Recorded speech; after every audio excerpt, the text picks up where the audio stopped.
And let me invite these two guys up here now, if you don't mind.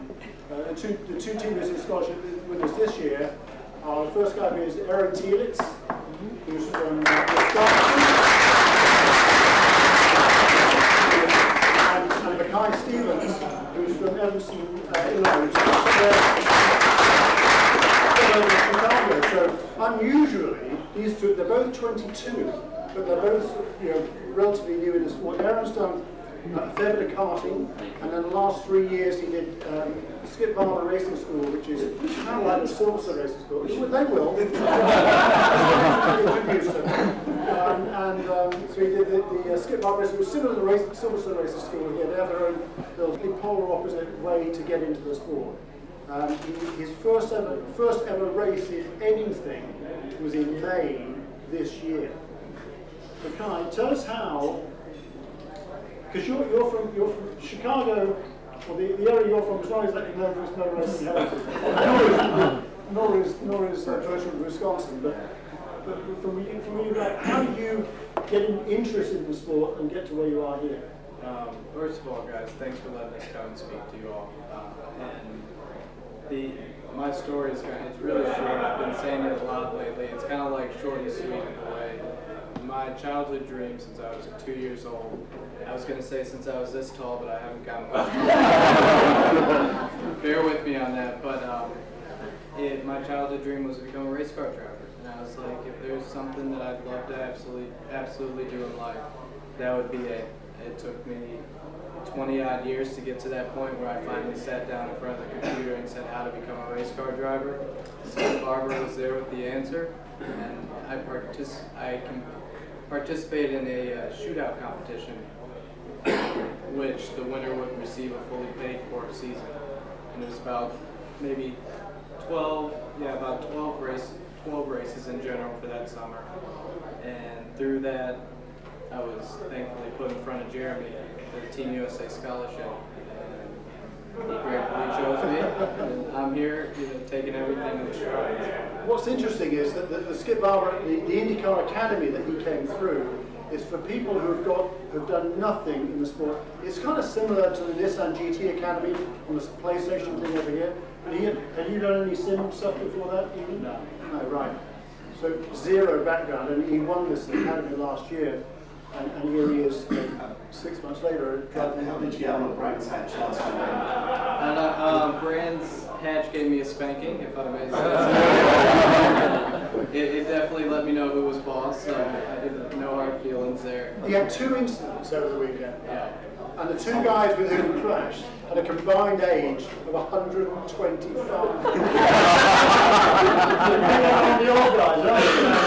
I was starting to take it personal, though. So Aaron has come up more traditional ranks through karting and then also Skip Barber. But how much did you learn, Aaron, in Skip Barber, and what opportunities are there to progress in America that really don't exist over here?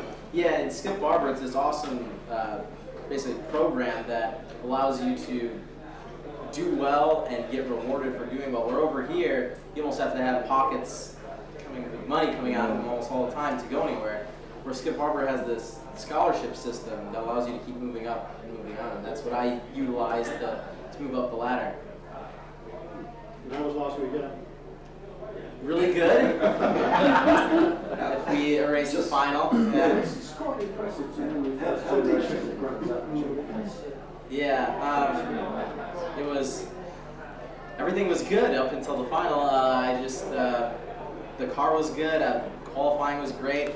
It's hard to kind of describe it as a really good weekend when you end up in the gravel trap the last race of the weekend. But everything was really just going well, except for I had a run onto the front straightaway. When I went around the outside, just lost it into turn 1. So going for it all, my first time in Europe, after winning pretty much everything on my way up to the final, got a little cocky, I would say, and ended up in the gravel trap. Just some questions. So, where do you want to go in the future? In the future, where are you both looking to go? I'm heading back to America obviously after this and competing in USF 2000 for a second season where hopefully I can win the championship, and that gives you a scholarship from Mazda to move up in the Mazda Road to Indy. And so that's... How much is that scholarship worth? $383,000. And how much did you win last year? You won last year's Skip Barber shootout. Well, yeah. They have a whole bunch of different shootouts. Actually, there's one that's just finished today, yes, which is their karting shootout. And that's for people, drivers who haven't done any car racing. All they've done is karting, and they pick. Well, you're invited to come and join that sport. That kid that won it actually. Who did win it? Yeah, what's his name? Calais. Doesn't matter. He called me and asked me about how it works, and so I gave him all of my advice I could, and he won. So. Great. I mean, you should always take advantage. You youngsters here, take advantage of anybody. Ask questions of as many people as you possibly can, because there's a wealth of information out there that's going to help you on the road as you move along. Yeah. So he won. So they have the karting scholarship. They have the IndyCar Academy scholarship as well. Then they have the championship scholarship, which is the one Aaron won last year to move on into USF 2000. That was worth how much? $200,000. $200,000. Yeah. I mean, yeah, it's incredible what there is in the US. I mean, I think the best way for drivers to start out a career is over here, because there's still nothing better than Formula Ford 1600. It's been that way since 1967, and it's still the best category for Lynn. That's why I still bring the guys over here to do F1600. Number one, it's affordable. Number two, it's fantastically competitive. So it's a great way. But you can do the first couple of years over here, and then try and get on that for youngsters. Try and get, and 19 is not too old, Chris. Trust me. People do about 22. Let's face it. Age, you're only as old as you want to be. If you need any contact, speak to Jeremy later. How is this very loud?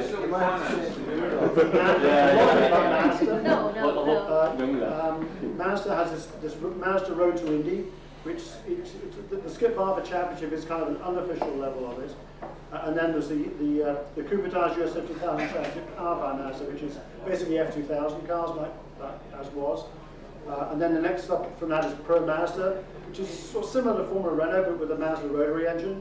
And then the third step is Indy Lights, which is they've got a brand new car for next year, which is it's a really nice piece. It uses an AER engine from Essex, turbo engine. Very simple. It's basically the same engine that was used in the Mazda prototype over in the US by Dyson Racing in the last few years, and it's a really nice piece. So I think that's going to rejuvenate Indy Lights. It's going to be good for next year. But it's Mazda that sponsors that whole level. But there's all sorts of other companies that put money in there as well. You know, to make this program possible, we've got a whole bunch of different people from the US racing industry who chip in. Nobody puts in a lot, but it's enough to make this thing happen. So Aaron, you want to do American single seats? Yes, that's the goal. Yeah. So what about you? I mean, my plan is I would love to be at the top level of open wheel racing, either in the States or overseas. And I'm pleasantly happy with both. I'm going to go home and actually try and obtain the same scholarship that Aaron was able to achieve last year to get into that USF 2000 ride. So within a week's time of getting off the plane from here, I'll be down there trying to take the reins on that one. And if not, with no karting background, I believe that Formula Ford, what I've been introduced to out here, would be my proper introduction to racing. If I wanted to go about it in a way that I crossed all my, dotted all my I's and crossed my T's, then I need to make sure that I learn everything that I can. So if that scholarship doesn't come my way, then I'm going to do my best to get myself into a series such as this. So, how did you both get on today, and how's it going to do over the weekend? I thought today went really well. Actually, it was fun to finally drive in kind of full wet conditions, sort of, because at Brands it was pretty much dry almost the whole time, except for a couple damp sessions. And with all the oil going down over in Brooklands, it made things little interesting there almost all day, actually. Even in the dry, it was still slippery there. Had some fast times. Did you have a spin? Huh? You have a spin as well, didn't you? In the wet, yeah. He's using the Jacques Villeneuve. I did a full 360 and kept going. I never even stopped, so I can't really count that. So, how's the gravel here compared to Brands? I Still incredible gravel this week. right, exactly. Cliff? Yeah, that's good answer. How was the track though, Michai? I really enjoyed it. The first couple sessions with it being damp, and then as Aaron mentioned, and you guys know, with the oil going down, it was almost an ice skating rings at times. Definitely the slipperiest conditions I've ever driven on. And I was trying to, due to Brands, I was trying to kind of build up my confidence once again in the car and myself, and just put the two pieces together. He caught everybody out. Is Peter there? Peter had a spin as well. It didn't work, try on it. If I may say so, I didn't spin, but I wasn't going all that. It's all good. But and then when it dried up, the pace is kind of coming to. Aaron's doing a great job, and Peter as well. Just everybody leading the charge and helping share all their information, with me and helping me try and be there with them. And so as far as the weekend goes, I think we all have high hopes and just want to do the best we can. The goal of these guys coming over here, the goal is not to win. I mean, the ultimate goal is to win, but that's not the reason they're here. They're just here to learn, to pick up the experience and learn how different it is racing over here to racing at home. You can attest to that. Yeah, definitely. Well, both of you can. You tell me, what's your take on how different racing is over here? As far as the racing goes, at Brands Hatch, it's really easy to defend, but then with how you're allowed to defend over here, it makes it even harder to pass. In the States, or the series that I race in, you're allowed to make one defending move, and then if you go to defend back, or not even defend back, but take a regular racing line into the corner, a lot of times they give you a penalty for it. So here, you're kind of allowed to do some weaving, or kind of do whatever you want to keep the guy behind you, which I was a gigantic fan of when I was out front, don't get me wrong. It was great, but as soon as you had to pass somebody, it just makes it, that much tougher, and that's kind of what led to me getting a bit impatient, just tossing out into the gravel. So That's just the Irish. So what's the consensus here on defensive driving? I like to possible. I like to run like having an error. So do I, actually. So do I. I mean, it's not as if you don't have to just wave them past. no, you can still defend, yeah. So if you want to take a defensive line, you're allowed to. But if you take a defensive line and they decide to pass you over here, and then you decide to move back, they give you a penalty for it. Is anybody in this room not familiar with Rick Morris? Yeah, everybody knows Rick Morris. I am.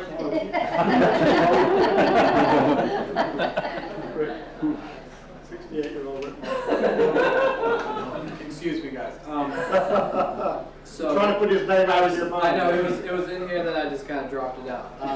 No offense, but as Aaron said, I mean, I was coming from a background the last 12 races I went where there wasn't even car-to-car contact. We were getting penalized for touching each other. At most, maybe 10 to 12 cars on a grid. So when I lined up and saw everybody just going in different directions, I was like, I don't know what's going on. You see it on TV, and you're like, okay, I can handle that. Don't worry about it. You get there, and my eyes were really but as far as I've been learning how to be properly aggressive in a way, and so trying to find that fine line. Yeah, sometimes it bites you. So my incident, that was the first time I've ever had someone almost flipping away from me. I mean, I tell people I tried to reach out and catch them. I felt bad. I was like, I don't know what else to do. I mean, I didn't know if it was my fault. If it was, the point is I didn't want to put the blame on anybody. And it's just an unfortunate event because you'd hate to see yourself doing that. I've been in now 4 accidents, and each one of them kind of, maybe like, whew. A greater respect for just motor racing in general has come from these experiences over here. Passing, essentially, I mean, you see it on TV again, and it's just like, okay, well, he's got it, but when 2 drivers are kind of doing all that they can, driving at the limit, it takes some guts to do what they do.